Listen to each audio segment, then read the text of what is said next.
여러분 안녕히 주무셨습니까? 주말 잘 보내셨어요?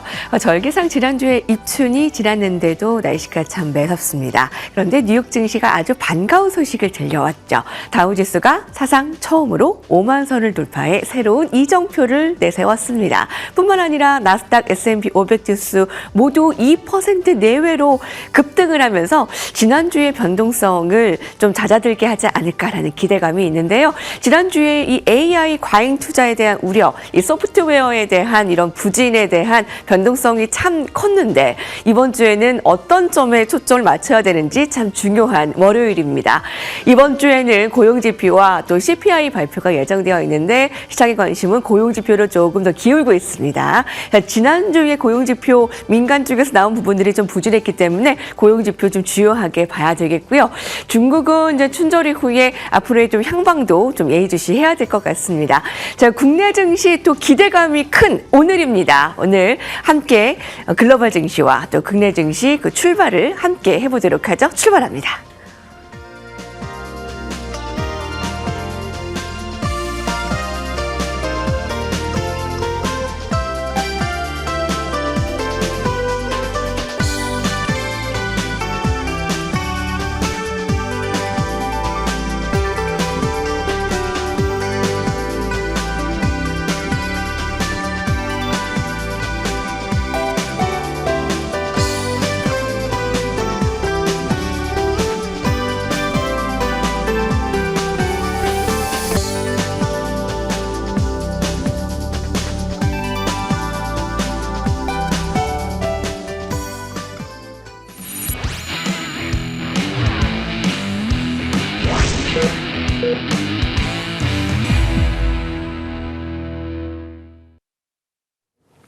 글로벌 비트 시간입니다.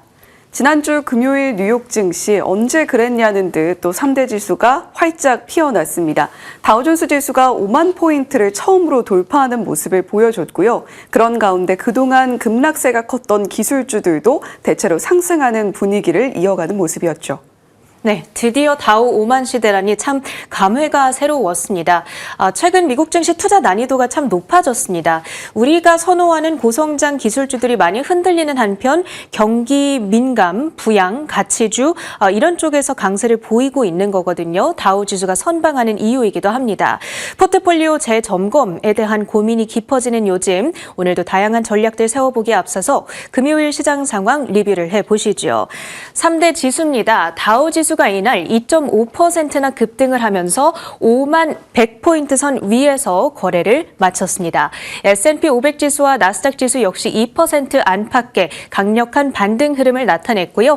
나스닥은 2만 3,000포인트 선을 회복한 채 거래를 마무리하고 있습니다. 종목별로는 일부 빅테크주들을 제외하고는 전방위적인 강세가 나타났거든요. 특히나 반도체주 가운데에서 엔비디아가 8% 가까운 급등으로 상승세를 주도했습니다.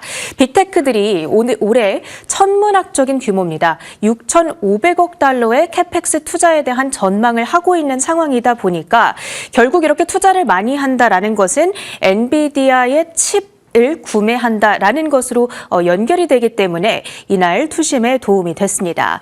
베어드의 로스 메이필드 전략가 AI 제품에 대한 실제 수요와 실질적인 사업 계획이 있다라면서 막대한 지출의 필요성을 입증할 수 있다라고 주장을 하고 있습니다. 그러다 보니까 최근처럼 기술주에 대한 급격한 매도세가 나타나면 어느 정도의 바닥에서 저가 매수를 하고자 하는 심리도 유효하다는 진단을 전해주고 있는 것이죠. 더불어 최근 시장의 변동성을 키웠던 은과 비트코인 가격이 이날 급등한 점 역시도 우호적이었습니다. 지금 이 가격은 현재 가격을 제가 적어놓은 건데 금요일 당일에만 이 비트코인이 17%의 상승률을 보였거든요. 3년 내 최고 당일 상승률을 나타낸 겁니다. 그리고 빅스 지수는 18%대 급락세를 보였는데요.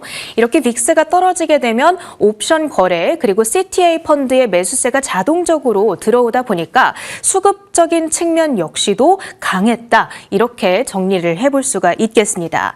자, 올해 들어서 3대 지수 어떻게 움직이고 있는지 다음 화면을 통해서 확인해 보도록 하겠습니다. 기술주들이 특히나 빅테크가 많이 흔들리면서 가장 아래에 있는 이 청록색 그래프죠. 나스닥 지수가 가장 부진한 흐름을 보여주고 있습니다. 마이너스 영역에서 움직이고 있는 한편 다우 지수가 4%대의 강세로 3대 지수 중에 가장 아웃퍼폼을 하고 있는 모습들 확인할 수가 있죠. 경기와 맞물린 재료들이 지금 호재로 작용을 하고 있는 건데 대표적으로 최근에 제조업과 서비스업 PMI가 반등 흐름을 나타내고 있는 점을 우리가 확인할 수가 있었고요. 소비자 심리지수의 개선세 역시도 체크가 되고 있습니다.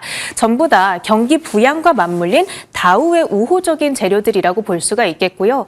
그런 반면에 나스닥에 불리하게 작용했던 재료들로는 이렇게 대표적으로 3가지가 있겠습니다. 그렇다면 제조업 지수의 추이 조금 더 자세하게 살펴보도록 하겠습니다. 이번에 특히 주목해야 되는 이유가 있을 텐데요. 다음 화면을 보시면 지난주에 우리가 확인했던 ISM 이 제조업 PMI 지난 몇 년 동안의 추이를 쭉 보여주고 있는 바 그래프가 되겠습니다. 이번에 이렇게 갑자기 52.6으로 픽업을 한 거고요. 그런데 이게 4년 만에 회복세를 보인 겁니다. 우리가 보통 PMI를 얘기할 때 50선을 웃돌면 경기 확장, 밑돌면 경기 위축 국면이다. 이렇게 표현을 하잖아요. 그런데 4년 만에 처음으로 50선 위에서 52.6포인트를 기록을 해주게 된 거고요. 마지막으로 이 정도 레벨이 나왔던 게 2022년 8월 정도였다고 볼 수가 있습니다. 드디어 미국의 제조업이 침체 국면에서 벗어나려는 시그널을 보여주는 건가? 이런 해석이 가능하겠습니다. 그리고 월가 하우스들이 작년 말에 내놨던 관련한 리포트들을 보더라도 올해 1분기와 2분기에는 경기 회복에 대한 베팅들이 나오고 있거든요. 대표적으로 골드만삭스가 작년 말에 발간했던 리포트인데 올해 GDP가 분기별로 어떤 이 성장세를 그릴 것인가 전망 자료이거든요.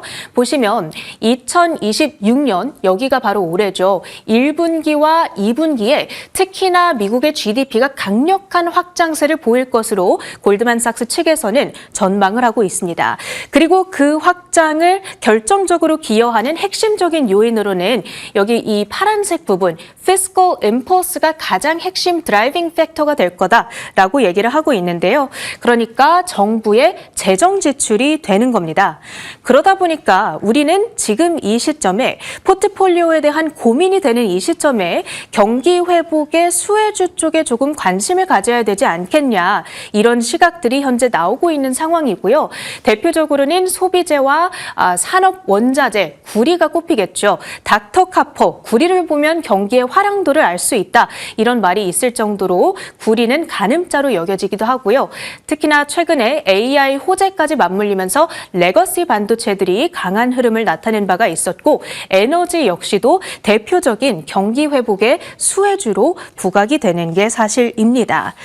자, 그런데 정말 또 한 가지 눈에 띄는 그 포스트가 있었습니다. 트럼프 대통령이 최근 대국민 연설을 들어보면 계속해서 강조하는 포인트가 있습니다. 내가 경기를 부양시키겠다. 내수 경기를 살리겠다. 이런 포인트에 계속해서 이 키워드들이 등장을 하거든요. 그런데 바로 어제 올라왔던 트루스 소셜 포스트를 보시면 내 임기가 끝날 때까지 다우지수 10만 선 가겠다.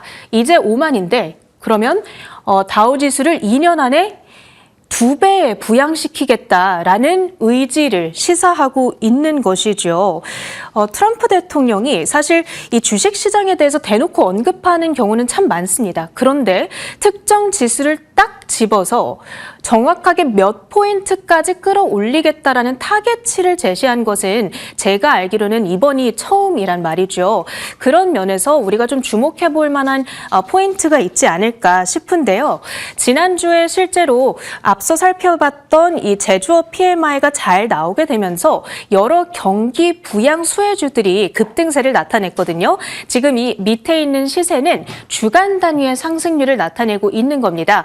UPS와 FedEx, 대표적으로 경기가 살아나면 물류도 활동이 증가하고 물동량이 증가하면서 이 두 기업의 실적도 개선이 되는 측면이 있습니다. 10%대의 급등세를 나타냈었고 월마트와 코스트코 대표적인 소비 관련주이기 때문에 역시나 경기 회복의 수혜주가 되겠죠.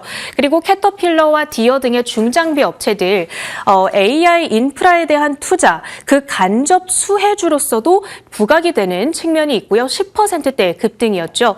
여행 항공 관련주들 또 하나 우리가 가장 쉽게 접근할 수 있는 경기 회복의 수혜주들입니다. 로열 캐리비언, 카니발 그리고 여러 항공주들까지도 10%대의 급등으로 진행된 바가 있고요. 계속해서 경기가 확장 국면을 나타내게 된다면 이러한 종목군들이 아웃퍼포먼스를 이어갈 수 있을 것인가 한 가지의 관전 포인트로 삼아보시면 좋을 것 같아서 내용을 정리해봤습니다. 히트맵을 열어서 전반적인 종목들의 분위기도 확인해 보시죠. 엔비디아가 이렇게 급등하자 경쟁사들의 주가도 함께 강했습니다.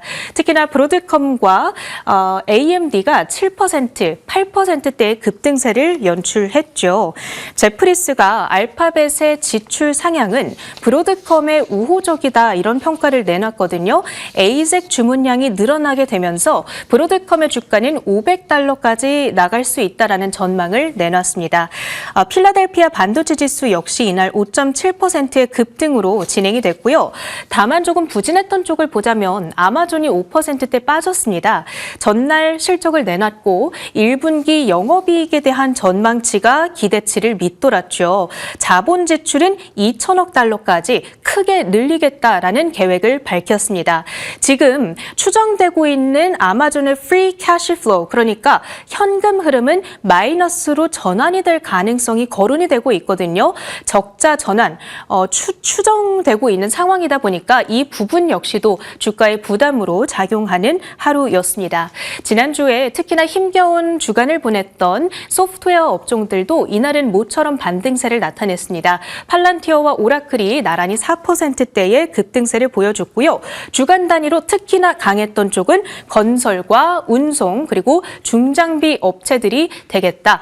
이러한 그 업종들의 올해 추이에도 우리가 지속적으로 관심을 가져보면 좋겠습니다.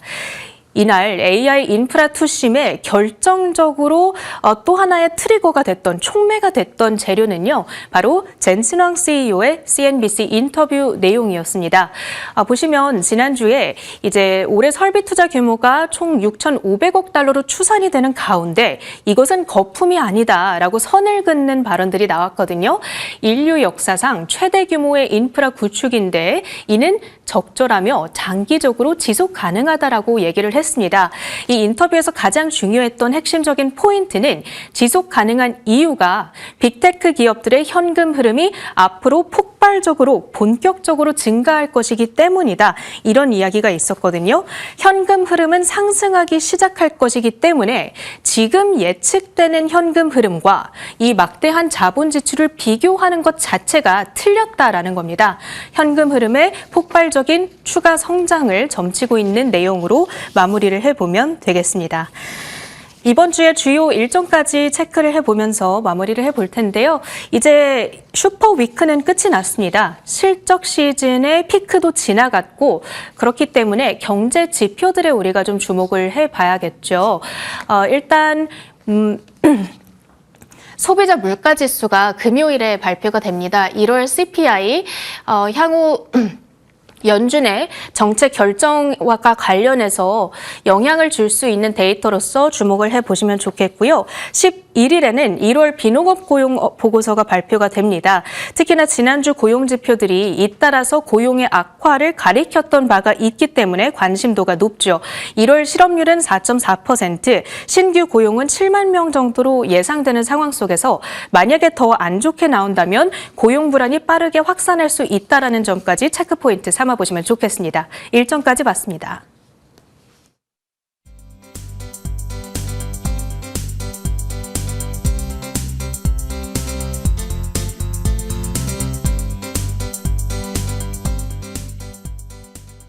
글로벌 비트 헤드라인입니다. 최근 구글, 메타 등 빅테크 기업들이 AI에 천문학적인 돈을 쏟아붓자 시장에서는 과잉 투자 아니냐는 우려가 쏟아졌죠. 이와 관련해 엔비디아의 젠슨 황 CEO는 지금은 역사상 가장 큰 금광을 캐는 중이라며 투자의 정당성을 역설했는데요. 그를 증명하듯 미국 최대 전력망 운영사 PJM은 향후 10년 내 원전 60기 분량의 전력이 부족할 것이라는 전망을 내놨습니다.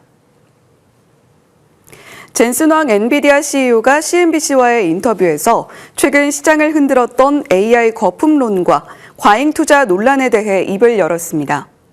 젠슨 황 CEO는 현재 하이퍼스케일러들의 지출을 비용이 아닌 역사상 가장 큰 금광을 캐기 위한 채굴 작업으로 정의했습니다. 또 오픈 AI나 엔스로픽 같은 기업들은 수요가 없어서가 아니라 컴퓨팅 자원이 부족해 돈을 더 못 벌고 있는 공급 제약 상태라고 진단했는데요. AI가 단순한 도구를 넘어 스스로 도구를 사용하는 에이전트로 진화하는 변곡점에 섰다며 지금 투자를 망설이는 것이야말로 가장 큰 위험이라고 강조했습니다. 한편 미국 최대 전력망 운영사인 PJM은 최근 보고서에서 데이터 센터 붐으로 인해 향후 10년간 최대 60기가와트의 전력 공급 부족이 발생할 수 있다고 경고했는데요.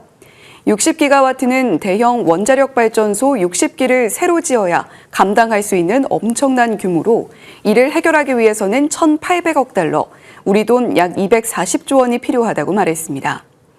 이에 PJM은 1년 단위의 경매 방식 대신 향후 10년간 공급 물량을 확보하는 장기 계약 방식을 고려 중이며 백악관 일정에 맞춰 9월 특별 경매를 개최할 예정입니다.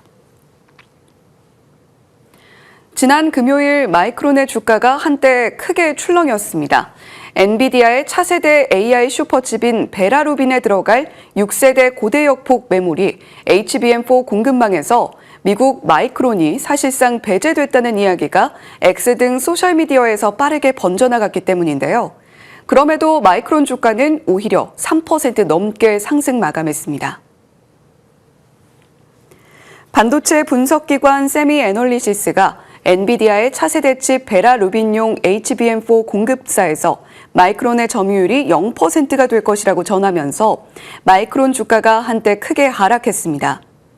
엔비디아가 요구하는 성능 기준이 당초 13TB 수준에서 22TB로 70% 가까이 급격히 높아지면서 이를 감당할 수 있는 곳은 SK하이닉스와 삼성전자뿐이라는 게 세미애널리시스의 분석으로 SK하이닉스가 약 70%, 삼성전자가 30%를 나눠 가질 걸로 봤습니다. 그러나 투자자들은 새로운 기회에 주목했는데요. 베라 루빈은 중앙 처리 장치, CPU 베라 36개와 그래픽 처리 장치인 GPU 루빈 72개가 하나의 시스템으로 구성되는데 마이크론이 이 CPU 베라에 들어갈 모바일용 D램 APDDR5X를 대량으로 공급할 것이란 관측이 나왔기 때문입니다. AI 시스템에 필수적인 또 다른 고부가가치 메모리 시장에서 마이크론의 입지가 여전히 공고하다는 점이 부각되면서 주가가 상승 전환된 걸로 풀이됩니다. 한편 테슬라의 일론 머스크 CEO, 최근 들어 태양광에 대한 언급 빈도가 더 늘었는데요. 테슬라가 미국 전역에서 공장 부지를 물색하는 동시에 중국의 핵심 공급망 업체들과도 접촉하며 광폭 행보를 보이면서 관련 종목들이 움직이고 있습니다. 일론 머스크 CEO가 태양광 제국 건설을 위해 미국과 중국에서 동시에 광폭 행보를 펼치고 있습니다. 우선 미국 내 생산기지 확보전이 치열한데요. 블룸버그 통신에 따르면 테슬라는 현재 뉴욕과 애리조나, 아이다호 등지를 차기 태양전지 생산 거점으로 검토하고 있습니다. 특히 기존 뉴욕 버펄로 공장의 생산 능력을 원자력 발전소 10기에 해당하는 10기가와트 규모로 키우는 방안을 내부적으로 논의 중인 것으로 알려졌습니다. 뿐만 아니라 머스크 CEO는 최근 테슬라와 스페이스X 실무진으로 구성된 사절단을 중국으로 급파해 세계 최대 태양광 모듈 업체인 진고솔라를 비롯해 TCL, 중환 등 주요 기업들과 잇따라 회동한 바 있습니다. 다이와증권은 업계 참여자 대다수가 이미 장비 조달 연락을 받았다고 전했으며 실제로 한 장비업체는 스페이스X와 주문 계약을 체결한 것으로 알려졌습니다. 이에 시장에서는 태양광 및 차세대 전지인 페로브스카이트 관련주들이 급등세를 보이고 있는데요. 더 가볍고 얇은 데다 가격은 더 저렴하고 효율이 높은 페로브스카이트 관련 종목으로는 대표적으로 텐덤셀 기술을 개발 중인 퍼스트솔라가 있으며 싱가포르 기반 기업으로 뉴욕 증시에도 상장되어 있는 맥시온 솔라 테크놀로지는 페로브스카이트 텐덤 상용화에 가장 가까운 기업 중 하나로 꼽힙니다.